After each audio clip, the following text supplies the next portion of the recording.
My mother sat at the head of the table at every Thanksgiving for 41 years. She carved the turkey herself, even after her hands started shaking. She said grace. She refilled everyone's plates before they even thought to ask. And then one November, she sat alone in a Waffle House off I-40 outside of Nashville, eating scrambled eggs she could barely afford because the house she had lived in for 4 decades was no longer hers. She did not call me that day. She called no one. She just sat there with a paper napkin folded on her lap the way she always did at home, out of habit, I think. Or maybe dignity. Probably both. I only found out because the waitress recognized her. She had known my mother from church, and she called her own daughter, who called a mutual friend who eventually called me. And by the time I got there, my mother had already paid her bill, left a tip she could not afford, and was standing in the parking lot looking at the highway like she was trying to figure out where a person goes when every direction feels like a dead end. What happened to my mother did not happen overnight. It was not a robbery. It was not an accident. It was slow and deliberate, and it was carried out by people who called her mama right up until the moment they did not need her anymore. And if you have ever watched someone you love get used up and discarded by the very people they sacrificed everything for, then you already know that the worst part is not the ending. The worst part is recognizing, in hindsight, every single moment you missed. This is that story, and I am not proud of how long it took me to see it. My mother's name is Ann Whitfield. She was born in Cookeville, Tennessee in 1951, the second of 5 children, in a house with 1 bathroom and a wood-burning stove that her father fed every morning before the sun came up. She grew up understanding that love was not something you talked about. It was something you demonstrated. You showed up. You cooked. You stayed. She married my father, Robert, in 1973. He was a quiet man, a good man, mostly. He worked at the Bridgestone plant outside of Nashville for 22 years. He coached Little League on weekends and never once missed a school play. They were not rich. They were not struggling either. They were the kind of family that ate dinner together every single night, and that was the whole architecture of their life. That table, that ritual, that consistency. Together, they had 6 children. 6. Dennis was the oldest. Then Patrice. Then my brother Marcus. Then me, Lauren. Then the twins, Brent and Shonda, who came 4 years after me and turned our entire house into organized chaos for the better part of a decade. My mother did not work outside the home until I was 11 years old. That was her choice, and it was a real one. She made it with her eyes open, knowing what it would cost her. She gave up a nursing assistant certification she had earned before she married my father. She gave up 10 years of Social Security contributions. She gave up the kind of professional identity that you spend a lifetime building. She gave it all up because she believed, genuinely believed, that being present for her children was the most important thing she could do. And she was present. Let me tell you what that actually looked like. It looked like hand-sewn Halloween costumes made from patterns she found at the Hancock Fabrics on Murfreesboro Road. It looked like driving Dennis to early morning swim practice at 5:15 a.m. for 3 years straight, then coming home to make breakfast for the rest of us before school. It looked like sitting at the kitchen table at 11 o'clock at night, helping Marcus with a history paper he had waited too long to start, because she never once made any of us feel like a burden for needing her. She was the kind of mother that other mothers referenced. You know what I mean. When your friend's mom was explaining something about life, she would say, "Well, your mother always says." Ann Whitfield was the benchmark. She was the standard.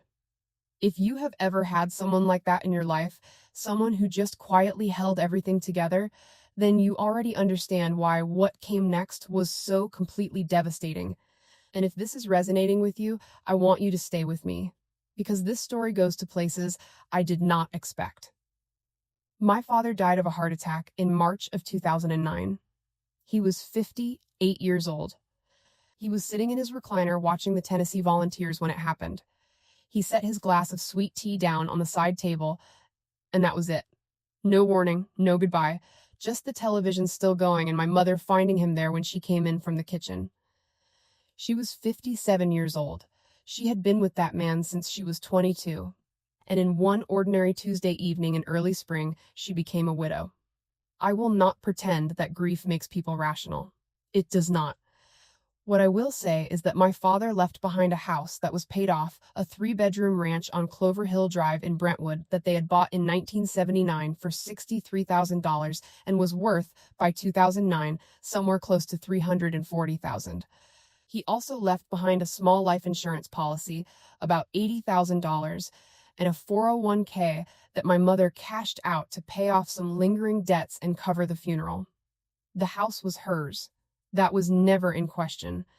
It was in both their names, and upon his death, it transferred to her entirely. She had a paid-off home, no mortgage, and a modest monthly income from Social Security survivor benefits. She was not wealthy. But she was stable. She was safe. She had a place to land. Or she was supposed to. Within 6 months of my father's death, my oldest brother Dennis moved back into the house on Clover Hill Drive. He said it was to help. He framed it as concern. He was worried about Mama being alone, about whether she was eating, whether she was sleeping, whether the yard was getting too much for her to handle on her own. And honestly, at the time, it seemed reasonable. Dennis had gone through a divorce the year before. He was between apartments. My mother was rattling around in a 3-bedroom house by herself. It made a certain kind of sense, the way a lot of things make sense when you are standing too close to see the whole picture. My mother was glad to have him there, I know that. She told me on the phone, she said it was nice to hear someone else moving around in the house, that the silence after Daddy died was the hardest part. Not the grief, exactly. The quiet. I was living in Charlotte by then. I had a job, a mortgage of my own, a husband who traveled for work, and 2 kids in elementary school. I called my mother twice a week, every week. I visited 4 times a year. I sent money when I could. I told myself that was enough. I want to be honest about that. I told myself what I needed to tell myself so I could keep my own life running. I should have paid more attention to the quiet. The small things that did not add up it started with small things. The kinds of things you explain away because the alternative explanation is too uncomfortable to sit with. My mother had always called me on Sunday mornings. It was our thing, 9 o'clock, right after she got home from church, before she started Sunday dinner. We had done it for years. Somewhere around 18 months after Dennis moved in, the calls started getting shorter, interrupted. She would lower her voice sometimes, mid-sentence, the way you do when you are aware that someone else can hear you. I noticed it. I filed it away under "she is just tired" and "she is adjusting to having company." Then there was the Christmas visit in 2010. I drove down with my husband Kevin and the kids, and things felt off. The house looked different, not dirty, not neglected, just rearranged in ways that subtracted my mother from it. My father's chair was gone from the living room. The family photos that used to line the hallway had been consolidated onto one small section of wall near the bathroom. There was a flat screen television mounted where my mother's china cabinet used to be. Dennis's tools were in the garage. Dennis's truck was in the driveway. And Dennis was at the head of the table at Christmas dinner. My mother sat to his left. She passed the dishes when he asked. She got up twice to refill the gravy because he mentioned it was running low. I watched all of this happen in real time and told myself it meant nothing, that I was reading into things, that of course the man who lived there full time had settled into the rhythms of the house. That was natural. That was normal. But something sat in my chest that whole drive back to Charlotte. Something small and cold that I could not name yet. Something that kept whispering, even as I turned up the radio, even as the kids fell asleep in the back seat, that I had missed something important in that house. I just did not know yet how much. If something about this story already feels familiar, if you have watched someone in your family slowly lose their footing while the people around them just kept explaining it away, I want you to stay with me. Drop a comment below. Tell me what you noticed first. Because sometimes just naming it is the hardest part. By 2012, Dennis had been living on Clover Hill Drive for 3 years, and the story, if you only listened to Dennis tell it, was a generous one. He was taking care of Mama, he was mowing the yard, paying the utility bills, driving her to doctor appointments. He had given up his own freedom, his own space, to make sure she was not alone. That was the narrative. And it was told so consistently and with such practiced sincerity that even I believed most of it. Look, I want to be fair here, because fairness matters when you are trying to understand how something like this actually works. Dennis was not entirely lying. He did mow the yard. He did drive her to appointments sometimes. There were real, observable acts of care that he performed. That is what makes this particular kind of manipulation so difficult to identify while it is happening. It is not built on pure fiction. It is built on a real foundation of partial truth, and then it is extended quietly, incrementally into territory that the original truth does not actually justify. He started managing her finances around 2011. My mother mentioned it casually on one of our Sunday calls. She said Dennis had offered to help her with the bills because the paperwork was getting confusing. She said it like it was a small thing, a convenience.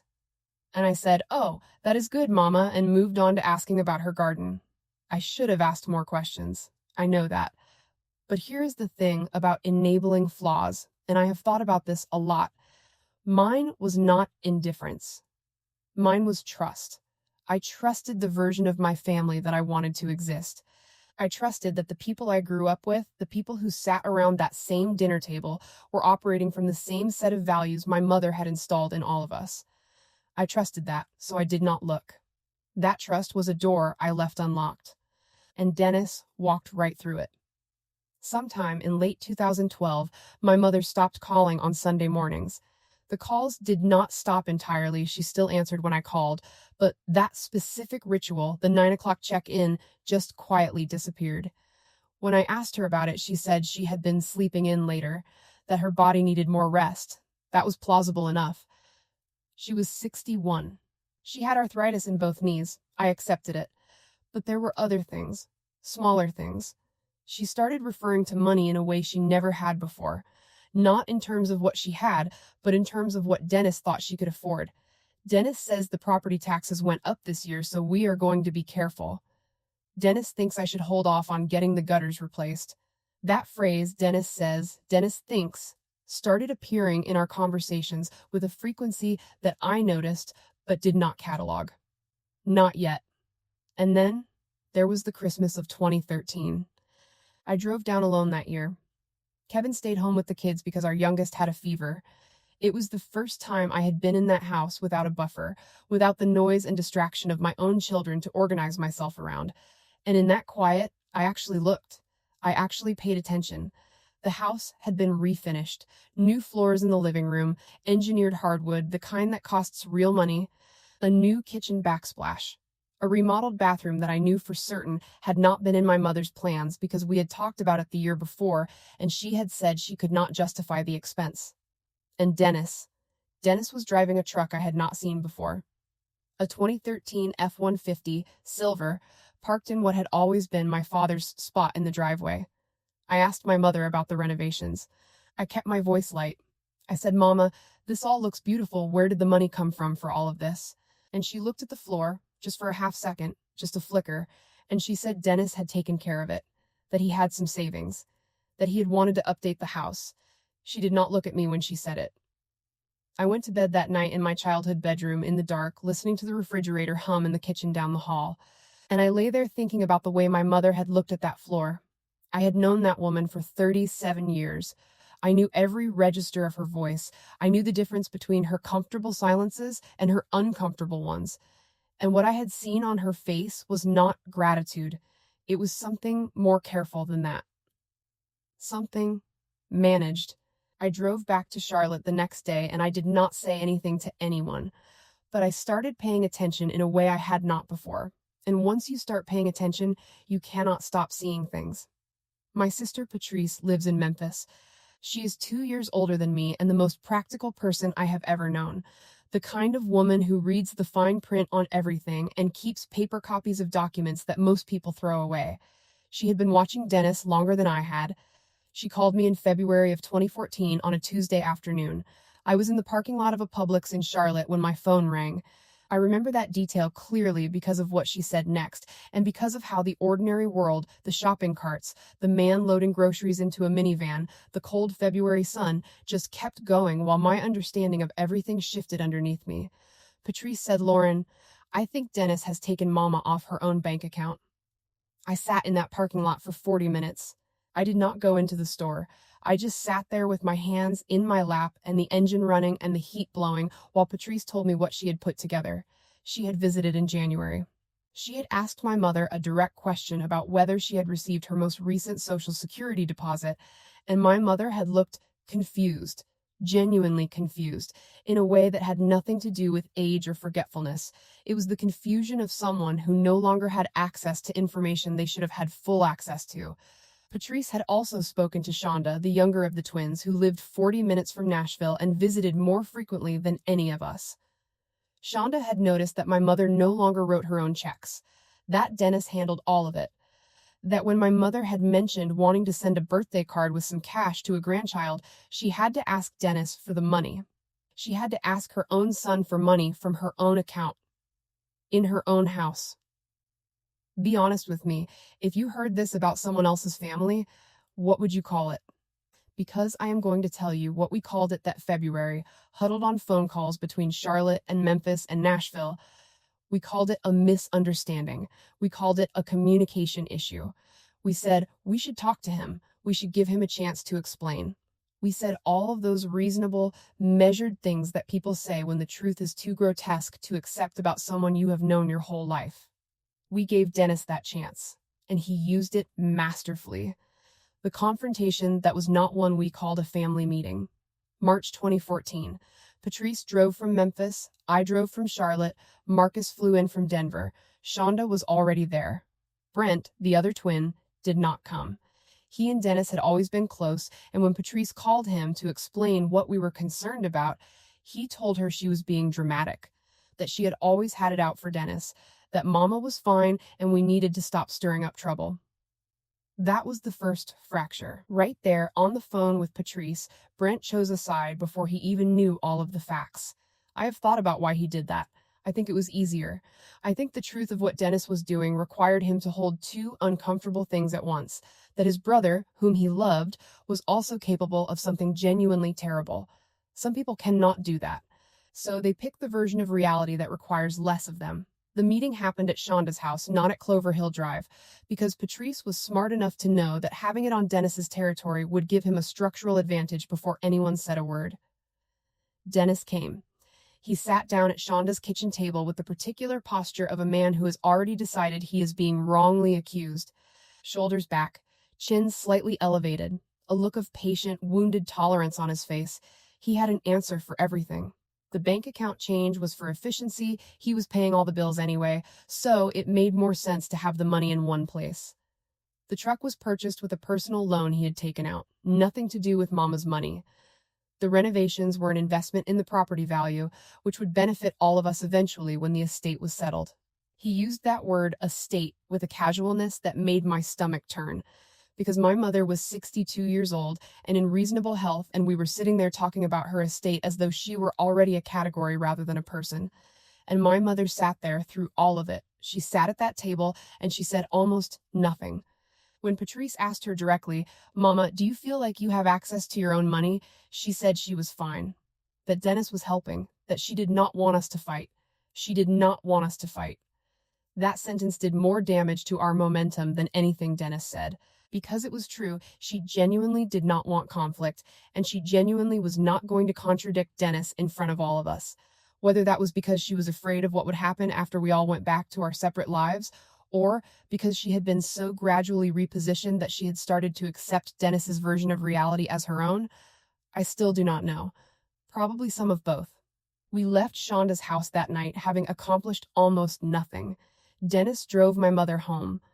I watched her get into the passenger seat of his truck from Shonda's front porch, and I had this feeling, this specific physical feeling in my chest, like something tightening, that I had just watched something important slip past me. I drove back to Charlotte with my jaw set and my hands tight on the wheel the whole 7 hours. Stories like this one, and if you have ever watched someone quietly lose what they spent a lifetime building, you know there are more of these stories than anyone talks about. They do not turn on dramatic confrontations. They turn on paperwork. They turn on the completely unglamorous, tedious, infuriating work of pulling together documents and sitting with them under bad lighting until the pattern becomes undeniable. That is what I did for the next 8 months. I want to tell you exactly how boring and consuming this process was, because I think the way these stories get told usually skips over this part. The revenge narrative jumps from the betrayal to the reckoning, and it leaves out all the nights in between when you are on hold with a government agency, or driving 4 hours to sit in a county clerk's office, or reading through financial statutes you do not understand, and printing out pages of things you will need someone else to explain to you. I am a middle school science teacher. I am not a lawyer. I am not an accountant. I did not know what a durable power of attorney was in any practical sense before 2014. I had to learn. I had to become, as efficiently as I possibly could, literate in the language of elder law and estate planning and financial exploitation, because that is what it was. I know that now. Financial exploitation of a vulnerable adult. Patrice and I divided the work. She took the financial side, bank records, property filings, anything we could access through public records. I took the legal side, researching our options, making calls, eventually finding an elder law attorney named Gerald Okafor in Nashville who agreed to take a consultation with us. What the public records showed us was this. In October of 2012, my mother had signed a durable power of attorney granting Dennis full authority over her financial affairs. In January of 2013, a home equity line of credit had been opened against the Clover Hill Drive property, a HELOC for $85,000. By the time we pulled the records in late 2014, approximately $61,000 of that line had been drawn down. I sat in my car in the parking lot of a Kinko's in Charlotte with a printout of that HELOC statement on my lap, and I did the math on a receipt from my purse because I did not have a calculator. And the number I kept arriving at, $61,000 drawn, $38,000 for the truck. That left $23,000 for the floors and the backsplash and whatever else had found its way into Dennis's version of taking care of things. That number did not feel like a number. It felt like my mother's hands shaking over a turkey she could barely hold. It felt like 41 years of Thanksgivings that she had built from scratch, every single one of them, and it felt like eggs at a Waffle House off I-40 that she could barely afford.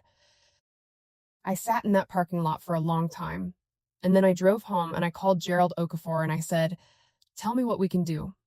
Gerald Okafor was a small, precise man in his mid-50s who wore reading glasses on a chain around his neck and had the particular manner of someone who has spent a career being the person people call when they have already waited too long. He did not sugarcoat the situation. I respected that enormously. He explained that the power of attorney, if signed voluntarily and while my mother was of sound mind, was technically valid. That was the first wall. The second wall was that my mother, as of that consultation, had not expressed a desire to revoke it. Without her cooperation, our options were significantly narrowed. He could file for a guardianship or conservatorship proceeding, but that was adversarial and expensive and would require us to demonstrate that my mother was incapable of managing her own affairs, which she was not. She was competent. She was just compliant. And the law does not protect people from their own compliance. What he said next, though, was the part that changed everything. He said, if you can demonstrate that the power of attorney was obtained through undue influence, that your brother used his position of trust to pressure or manipulate your mother into signing a document she would not have signed freely, then we have the basis for a civil action. And if the financial exploitation meets the statutory threshold under Tennessee law, we may also be looking at a criminal referral. Undue influence. I wrote those two words down on the legal pad I had brought to that meeting. I underlined them twice.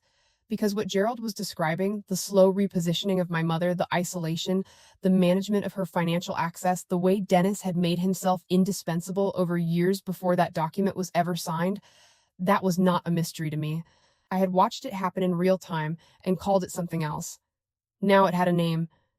Gerald told us what we needed: bank records showing the pattern of withdrawals, evidence of the HELOC and how the funds were used, any witnesses who could speak to my mother's state of mind around the time the power of attorney was signed. And, this was the crucial piece, we needed my mother's own account of what she understood she was signing and under what circumstances. That last one was the hardest, because it meant we had to go back to her. We had to have a conversation with a woman who had spent her entire life avoiding conflict and ask her to participate in a legal proceeding against her firstborn son. And we did not know yet whether she would. Patrice and I drove to Nashville together in November of 2014. We did not tell Dennis we were coming. We timed it for a Thursday afternoon because Shonda had confirmed that Dennis left the house every Thursday to play cards with a group of men he had known since high school. We had approximately 3 hours. My mother answered the door in her housecoat. She had been watching television. The house smelled like the vanilla candles she had burned every single day of my childhood, and for a moment, just one moment, I was 10 years old and coming home from school and everything was fine. Then I looked at her face. She looked tired in a way that was not about sleep. We sat at the kitchen table, the same table where we had eaten 10,000 meals, where she had helped Marcus with that history paper, where 6 children had grown up arguing about who got the last biscuit. Patrice had brought a folder, I had brought a legal pad. My mother looked at both of those things, and then she looked at us, and she said, very quietly, "I figured one of you would come eventually." She knew. She had known, on some level, for a long time. She just had not known what to do about it, or she had not believed that there was anything to do, or she had been afraid of what it would mean for the family, afraid of Dennis, afraid of the version of herself that had signed that document without fully understanding what she was signing. She told us that when Dennis first brought the power of attorney papers, he had told her it was standard, that it was just in case something happened to her and he needed to handle things quickly, that the lawyer he used was a friend of his who had done it as a favor, that it would not change anything day to day. She signed it at the kitchen table, the same table where we were sitting right now. I looked at the surface of that table while she talked. There was a water ring near the edge from someone's glass, a small scratch that had been there since at least the 90s. 40 years of ordinary life pressed into that wood. And I thought about my mother sitting there with a pen in her hand, trusting her son, and I had to press my lips together very hard. Patrice asked the question we had come to ask. "Mama, if we can find a way to make this right, to get your name back on your accounts, to protect the house, will you help us do that?" My mother was quiet for a very long time. Long enough that I started to believe she was going to say no. Long enough that I started building the argument in my head for why she should say yes.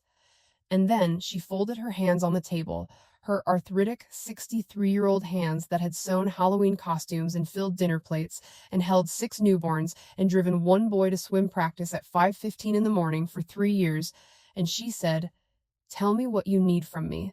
If you have ever been in a moment where the thing you have been fighting toward finally turns in your direction, not triumphantly, not dramatically, but just quietly, just a door that was locked finally opening, then you know what that felt like." And if this story is hitting something in you right now, I want you to share this, because I think there are people who need to hear that it is not too late to ask for help. Gerald Okafor told us we needed 90 days to build the case properly. We gave him 60. Not because we were impatient, though we were, but because Shonda had called in early December to tell us that Dennis had mentioned casually over dinner that he had been looking into assisted living facilities for Mama, that he thought it might be time, that the house was getting to be too much for her. My mother was 63 years old. She walked 2 miles every morning. She grew tomatoes in the backyard and put up her own preserves every August. She was not, by any reasonable measure, a woman who needed assisted living. But Dennis was already building the next narrative, already laying the groundwork for the next move. And that particular move, relocating my mother out of the house entirely, would have made everything he had done so far look like a minor accounting error by comparison. So we moved faster. Patrice drove to Nashville 3 weekends in a row and sat at Gerald's conference table going through bank statements that his paralegal had subpoenaed. I handled the witness documentation, typed, dated, signed statements from Shonda, from 2 neighbors on Clover Hill Drive who had noticed changes in my mother's demeanor over the past 2 years, and from the pastor of my mother's church, who said that Carol Ann had stopped serving on the hospitality committee in 2013 and had mentioned once that Dennis did not like her being out of the house too long. That detail, Dennis did not like her being out of the house too long, sat in my chest like a stone. Marcus, who had been the quietest of us through all of this, turned out to have the most useful skill set. He was a CPA in Denver. He went through the financial records with the kind of systematic precision that Patrice and I did not have, and what he found went further than the HELOC. There were 17 transfers over 18 months from my mother's personal checking account into an account registered solely in Dennis's name. The transfers ranged from $400 to $2,200. The total came to just over $31,000. Added to the HELOC drawdown, we were looking at $92,000 moved out of my mother's financial orbit and into Dennis's over approximately 3 years. $92,000. From a woman living on Social Security survivor benefits in a paid-off house. From a woman who had to ask her son for cash to put in a birthday card. Gerald filed the civil suit in January of 2015. Financial exploitation of an elderly adult, breach of fiduciary duty under the power of attorney, and unjust enrichment. He also submitted a referral to the Tennessee Adult Protective Services and to the district attorney's office in Williamson County. Whether criminal charges would follow was not in our hands. What was in our hands was the civil case. And Gerald was confident. Not arrogant. Gerald was never arrogant. But he used the word confident, and after 6 months of sitting with uncertainty, that word felt like solid ground under my feet. He called me the night the papers were served. It was a Tuesday. I was grading lab reports at my kitchen table when my phone lit up with his name, and I looked at it for 3 full rings before I answered, because I knew that whatever was about to come out of his mouth, I needed to be ready for it. I needed to not be surprised by it. I was still surprised. He did not yell. That is the thing about Dennis. He has never been a yeller. He spoke in that low, measured tone that he has used my entire life. The tone that says, I am being the reasonable one here, and he told me that I had made a catastrophic mistake, that I had taken a family matter and dragged it into a public arena out of jealousy, and that I had always resented him for being the one who actually showed up for Mama while the rest of us built our comfortable lives in other cities. That Mama was devastated, that she had not stopped crying since the papers arrived. I asked to speak to her. He said she did not want to talk to me right now. I said, Dennis, put Mama on the phone. There was a pause, a long one. And then my mother's voice, thin, careful, navigating something I could not fully see, said my name. And I said, Mama, are you okay? And she said, Lauren, I just want everyone to be all right. And I said, I know, Mama. I know you do. We are going to make sure you are all right. And she said, very quietly, so quietly I almost missed it, okay. Dennis got back on the line. He told me I was going to regret this. Not threatening, he was too careful for that. Just stating it, the way you state a fact. And then he hung up. I sat at my kitchen table for a long time after that. The lab reports were still spread out in front of me. My students' handwriting, 12-year-olds writing about the water cycle, about photosynthesis, about how systems work, and I sat there thinking about systems. About how a family is a system. About how every system has a load-bearing structure and what happens to everything built on top of it when that structure is corrupted from within. My brother Brent, the other twin, the one who had told Patrice she was being dramatic, filed a counter affidavit in February supporting Dennis's account of events. He stated that my mother had willingly granted the power of attorney, that Dennis had been her primary caregiver for years, and that the rest of us were attempting to interfere with a private family arrangement out of financial self-interest. Financial self-interest. As though the inheritance, the house, whatever remained of my mother's assets was what this was about. As though any of us had given a single thought to what we might one day receive from our mother's estate, rather than to what our mother deserved to have for herself, right now, while she was still alive and walking 2 miles every morning and putting up preserves in August. I will not pretend that Brent's involvement did not hurt. It did. It hurt in the specific way that disappointment in a sibling hurts. Not like a clean break, but like something that frays slowly and keeps fraying. We had grown up in the same house, we had eaten at the same table, and he looked at the same set of facts that the rest of us had looked at and chose to see something different, because choosing to see something different was easier than what the truth required of him. Gerald told us not to worry about Brent's affidavit. He said that character witnesses in civil proceedings of this type carry limited weight when documentary evidence is strong. And our documentary evidence, he said, was very strong. He was right. But I worried about it anyway. I worried about it every day until the hearing.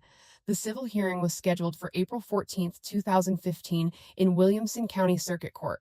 I drove down from Charlotte the night before and stayed at Shonda's house. Patrice was already there. Marcus flew in that morning. We ate breakfast together at Shonda's kitchen table, scrambled eggs, toast, coffee, mostly in silence. There was not much to say that had not already been said. We had done the work. The folder existed. The numbers were what they were. All that was left was to sit in a room and let the truth be the loudest thing in it. My mother arrived with Gerald. She had dressed carefully. A navy blue blazer she had owned for years, pearl earrings that had been my grandmother's. She looked like herself. She looked, I realized, like the woman she had been before Dennis had gradually convinced her that her own needs were an inconvenience. Dennis arrived with his attorney, a man named Cliff Busby, who had a reputation in Nashville for drawing proceedings out until the opposing side ran out of resources. That was the play we had assumed. Delay, dispute, exhaust. It is a common strategy when the defense has limited facts and significant hubris.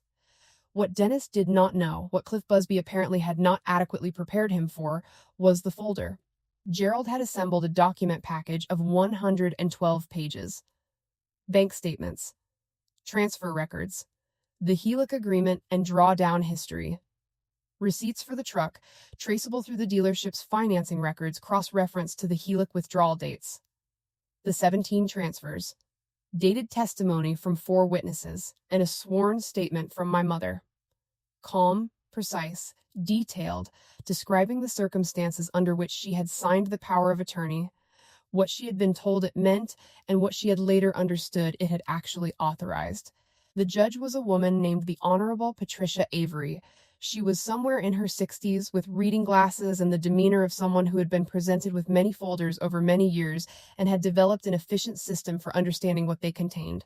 She reviewed the document package for 22 minutes in silence while the courtroom waited. 22 minutes. I counted. When she looked up, she looked directly at Dennis, not at his attorney, at Dennis. And something about the quality of that look, the complete absence of surprise in it, the flatness of it, told me that she had seen this before. Not this exact family, not this exact house, but this pattern, this particular shape of betrayal. I am not going to give you legal language here because that is not what matters. What matters is the plain English of what Judge Avery communicated over the next 40 minutes. She found sufficient evidence of undue influence in the execution of the power of attorney. She found that Dennis had used his position of trust and physical proximity to obtain a legal instrument that his mother would not have signed under conditions of genuine informed consent. She found that the subsequent financial transactions constituted exploitation under Tennessee Code Annotated, Section 716117. She ordered the immediate revocation of the power of attorney. She ordered the return of all funds traceable to the unauthorized HELOC draws and personal account transfers, the full $92,000 plus interest. She ordered Dennis to vacate the property at 1147 Clover Hill Drive within 30 days. And she referred the matter to the Williamson County District Attorney for review of potential criminal charges. Dennis sat very still through all of this, that particular stillness that is not calm, but is the absence of any available response. His attorney leaned over twice to say something, and Dennis did not visibly react to either. He just sat there, with his shoulders that were no longer squared back, and his chin that was no longer elevated, and his face that had lost all of its practiced patience, and looked, finally, like what it actually was, a man who had made a calculation and gotten the math catastrophically wrong. I did not feel triumph.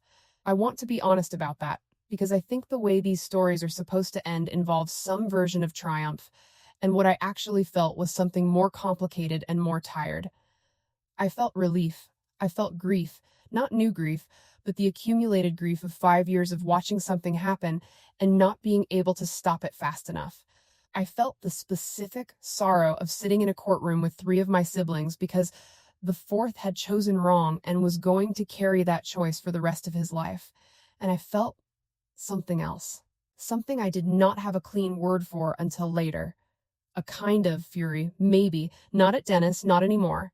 At the years, at all the Sunday mornings that got shorter and shorter, at every phone call where I told myself she sounded fine, at the Christmas when I saw the new floors and the missing china cabinet and drove back to Charlotte anyway, at my own specific chosen blindness.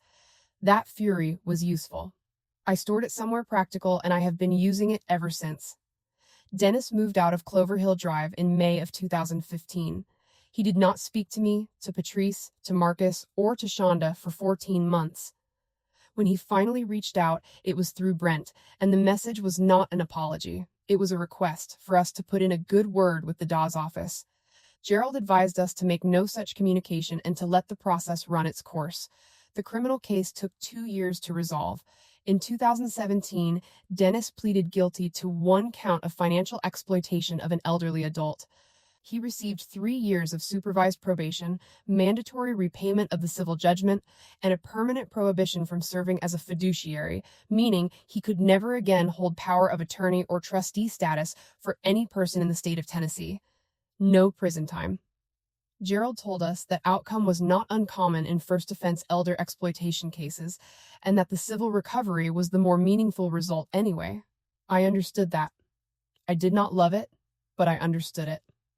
Brent apologized to my mother 18 months later. He sat at her kitchen table, the same table, always the same table, and he cried and said he had not wanted to believe it.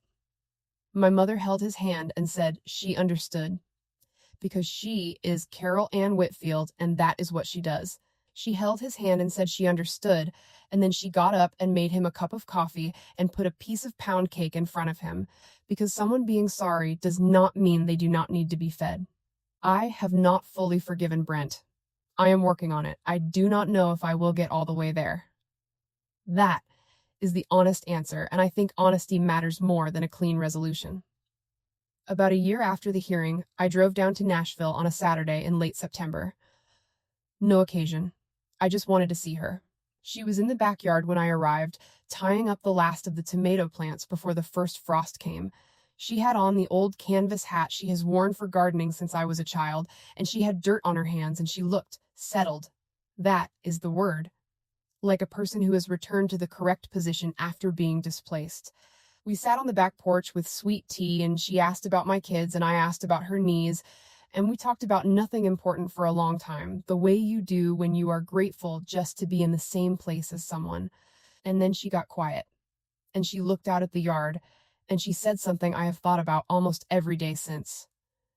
She said, "I knew something was wrong for a long time, Lauren. I just did not think I deserved to say so." I did not deserve to say so. 6 children, 41 Thanksgivings, 5:15 in the morning for 3 years, a nursing certification she never used, a life built entirely around the needs of other people, and somewhere along the way, under the weight of that, or maybe in spite of it, she had arrived at the conclusion that her own sense of wrongness was not entitled to be spoken out loud. I thought about that for a long time before I answered her, and what I said was, "You have always deserved to say so, Mama. Every single day you have deserved to say so." She nodded. She looked at her tomato plants. She took a sip of her tea. And then she said, very quietly, "Well, I am saying so now." And she was. She absolutely was. I have told this story a number of times now, in different ways, to different people.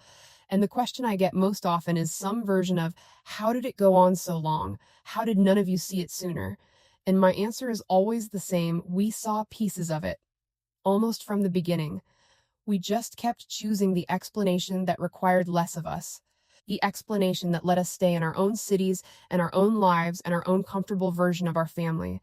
Because the true explanation that someone we loved was systematically betraying someone we loved even more required us to blow up the entire structure. And most people, when given a choice between a small, comfortable lie and a large, costly truth, will choose the lie for as long as they possibly can. I am not exempting myself from that. I made that choice repeatedly for years. And my mother sat in a Waffle House off I-40 eating eggs she could barely afford while I made it. Here is what I know now that I did not know then. The people most likely to be exploited by family members are not the weak ones. They are the ones who spent a lifetime demonstrating that they would absorb discomfort rather than cause conflict. The ones who were so thoroughly conditioned to put everyone else first that they genuinely forgot they were allowed to have needs of their own. The ones who, when something felt wrong, asked themselves, "Am I being ungrateful?" before they asked, "Am I being wronged?" If you have someone in your life who fits that description, a parent, a grandparent, Anyone, I am asking you to pay attention. Not with suspicion, not with accusation, just with attention. Ask the direct questions.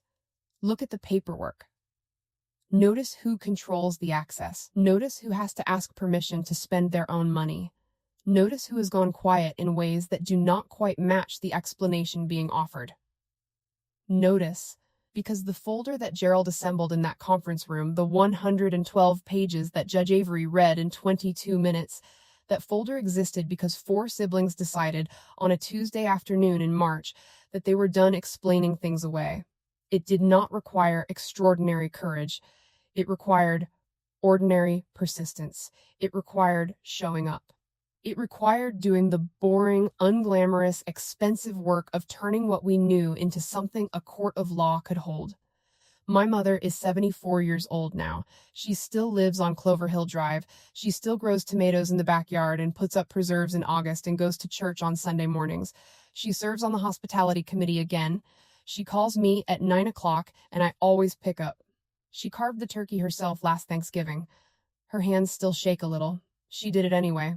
I want to ask you something, and I mean this genuinely, not as a talking point, but as a real question from someone who has sat with this story for a decade. If you had been in my position, watching those Sunday calls get shorter, seeing those floors get replaced, sitting at that Christmas table, what would you have done differently? And when? I really want to know. Because I think about it all the time. And I think the honest answer is uncomfortable for most of us. Drop it in the comments. Tell me where you think you would have drawn the line. Because I think that conversation matters more than most people realize, and it might matter to someone in your life right now who has not found the words for what they are watching happen. If this story stayed with you, if it made you think about someone you love or someone you need to check on, share it. You never know whose living room needs to hear it. And if you want more stories like this one, the real ones, the complicated ones, the ones that do not tie up neatly, I will be here. These stories deserve to be told, and you deserve to hear them. My mother's name is Ann Whitfield. She raised 6 children. She said nothing when they cut her out, because she had spent a lifetime believing her silence was the most loving thing she could offer. The judge had already seen her folder. And so, finally, had we,